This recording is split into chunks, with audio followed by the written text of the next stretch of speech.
It's not good. Jonathan, where are you?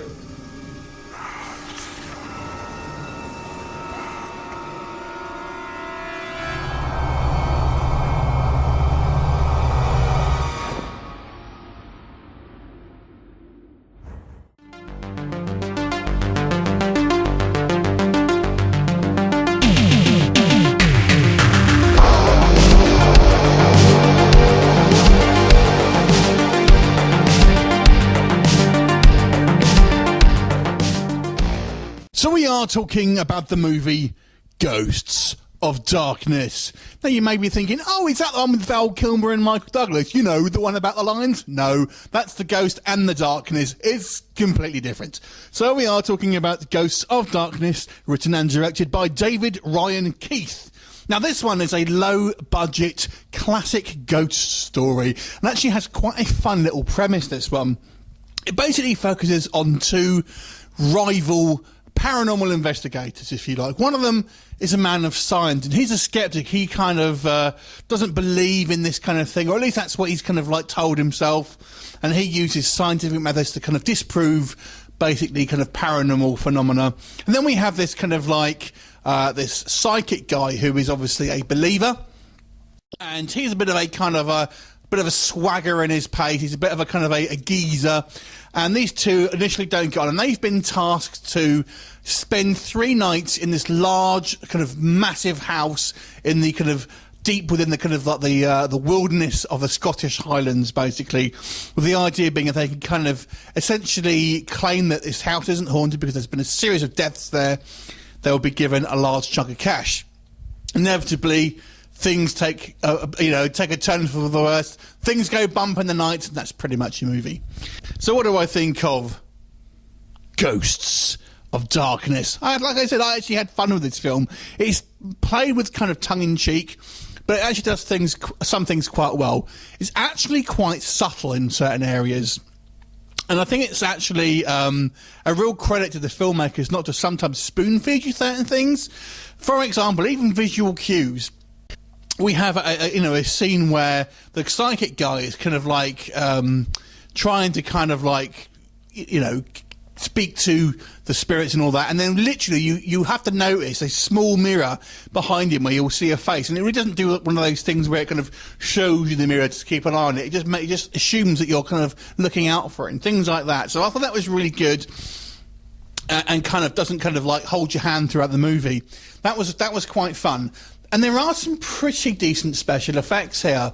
There's some creepy rooms. They do a really weird thing with some of the kind of the ghostly effects with their eyes. It looks really bizarre, but it's done really well. And you're thinking, something's not quite right there. But it's not quite registering what. And the eyes thinking, what have they done? But the effect that they use looks really good. It looks really disturbing. And I've got to say, I kind of liked it. And the characters themselves, especially the psychic guy, who I feel is almost like a low-budget version of kind of an Ash-type character from The Evil Dead, where he's like this smarmy, smart-ass. You know, he kind of doesn't take itself too seriously, but he kind of knows what he's doing at the same sort of time. He's actually quite fun. So he's pretty good, and the actual chemistry between the two, I think, is pretty good towards the end. I don't think it started off as well. So that's actually quite fun, and it really benefits from this kind of this great this set and this kind of this massive house, basically. On to the negatives, though. First thing I would say is the first actors you're going to see here. It basically has a prologue, and the acting in that section is terrible. So don't let that put you off. So if you're watching the first kind of like 5 minutes or so, you're thinking, "Jeez." You know, bear with it, because there's going to be some better acting for the rest of the movie. Although that being said, the acting still isn't of a fantastic calibre.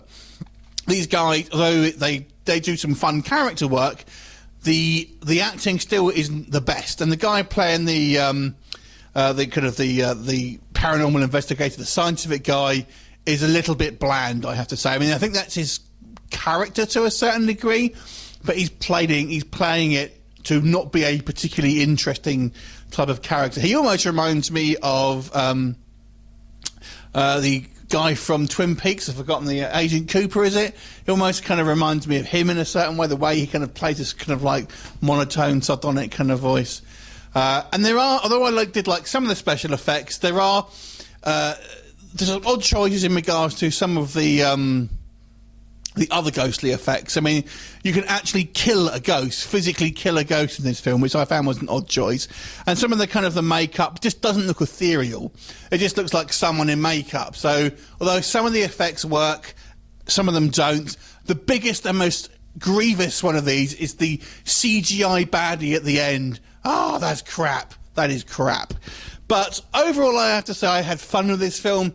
You know, it's obviously a low-budget production, so I can't be too harsh on critiquing some of the things that it kind of maybe can't afford to do.